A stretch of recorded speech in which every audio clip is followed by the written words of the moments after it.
here's another more complicated problem. Here we have connected rotating objects. So this figure we're looking at shows the back wheel of a bicycle, and a small sprocket is connected to the axle of the wheel. This sprocket is connected by a chain to the large sprocket to which our pedals are attached.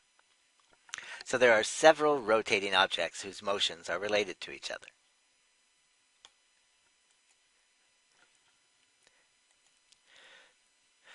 So in this example, our cyclist turns the pedals of her bicycle at 8 radians per second. The front sprocket has a diameter of 20 centimeters and is connected by the chain to the back sprocket, which has a diameter of 6 centimeters.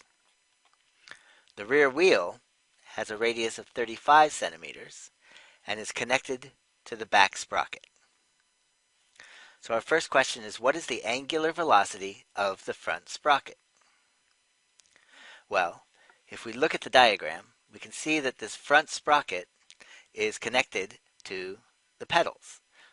So if the pedals are turning at 8 radians per second, then any object that's connected and rotating at the same rate will have the same angular velocity. So the pedals in the front sprocket are connected at their axles, so they rotate as one object, which means that their angular velocities will always be the same, 8 radians per second. What is the linear velocity of points on the chain? Okay, well, this chain is going through this, is attached to the front sprocket, and this front sprocket is rotating, and points on the edge of this front sprocket must be traveling just as fast as the chain because they're attached. So if we can find the linear velocity of points on the front sprocket, we can find the linear velocity of points on the chain. Our linear velocity equation, once again, is the radius, or distance from the center, times the angular velocity. Well, our front sprocket, here we go, has a diameter of 10 centimeters. So we need the radius, so half of that, 10 centimeters. And then our angular velocity of 8 radians per second. So first, we want to remember that the linear velocity of the chain is the same as the linear velocity of points on the rim of the front sprocket because they're attached. And then we use our linear velocity equation where our radius, they didn't give us the radius, they gave us the diameter, trying to be tricky, is 10 centimeters, and our angular velocity was 8 radians per second. So we end up with 80 centimeters per second for the linear velocity of the chain. From there, we can ask for the linear velocity of points on the rim of the back sprocket. Well, the rim of the back sprocket is also attached to the chain, so that linear velocity can't change. That chain has to keep moving all the way around at the same linear velocity. So that's the same linear velocity as we just calculated.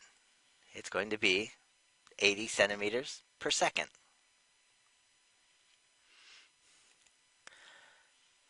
So now we want to know the angular velocity of the center of the back sprocket. So how fast is this little guy spinning around? Well, here, if we're looking for the angular velocity, we have to recognize that it's the same at every point on the same rotating object, the back wheel. And the radius, again, is half the diameter of the back sprocket. So if we know the linear velocity, then we should be able to figure out the angular velocity. Right? So our back sprocket has a diameter of 6 centimeters again, so we need the radius, which is 3 centimeters. So we're going to put the 3 in there for the radius. And we know the linear velocity, again, was 80 centimeters per second. So we're going to take that 80 centimeters per second and divide it by the 3 centimeter radius. So to solve for W here, we need to take the linear velocity and divide it by the radius. So our linear velocity was 80 centimeters per second. Our radius was 3 centimeters. So we end up with 26 and 2/3 radians per second for our angular velocity of the back sprocket, whether it's in the center or any other distance away from the center.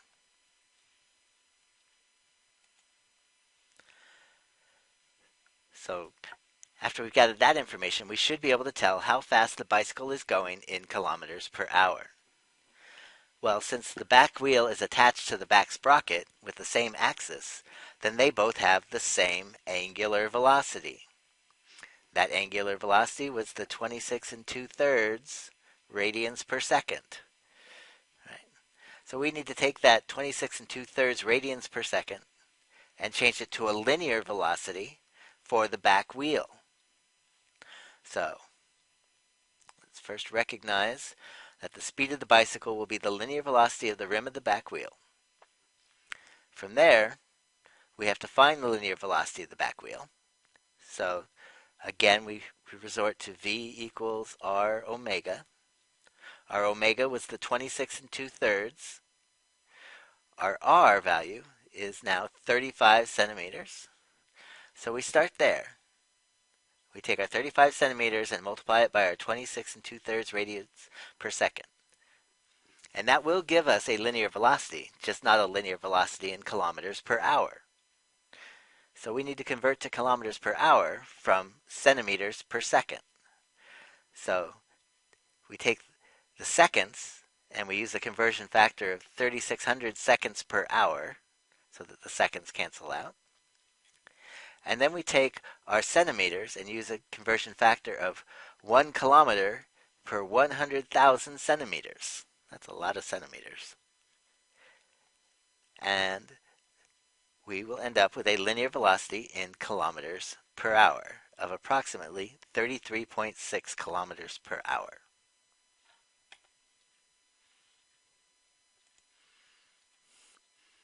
All right, let's quickly recap. What is angular velocity? Well, angular velocity is the number of degrees or proportion of a circle through which the point turns per unit of time. What is linear velocity when working with rotary motion? Well, linear velocity is the distance the point travels along its circular path per unit of time.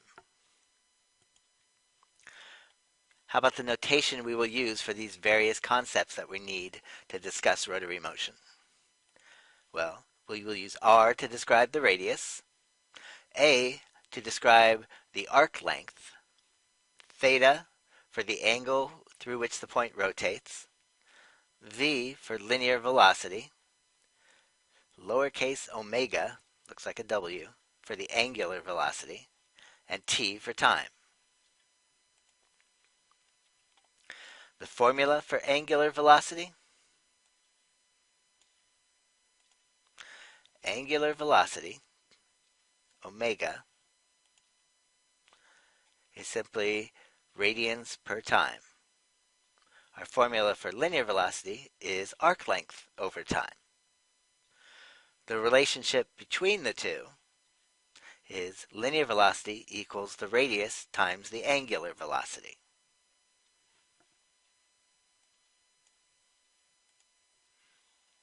And how do we use these formulas to analyze the motion of rotating objects?